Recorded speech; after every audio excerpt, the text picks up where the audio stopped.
Welcome to Pindar Poetry. We hope you learned something new. You start by prepping and softening the label adhesive so it will release.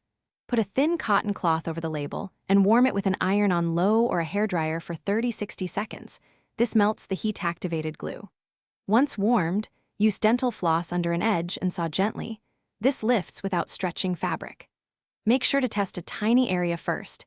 If the adhesive resists, apply a little rubbing alcohol on a cotton pad to weaken the bond before proceeding. Once the corner lifts, continue by alternating heat and mechanical lifting.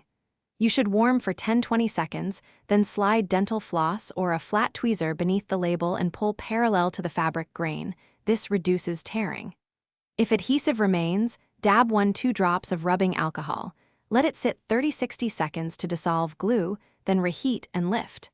Make sure to avoid sharp jerks, steady pressure, and short heat bursts. Protect fibers. You finish by removing any sticky residue and restoring the fabric. Apply rubbing alcohol or a small amount of commercial adhesive remover to a cotton pad. Rub in circular motions until residue lifts. Once clear, rinse the spot with water and launder according to the garment label to remove solvent traces. If glue persists, reheat briefly and repeat the solvent step, but always test for color fastness first. If the fabric pills or weakens, stop and consult a professional cleaner as a troubleshooting precaution.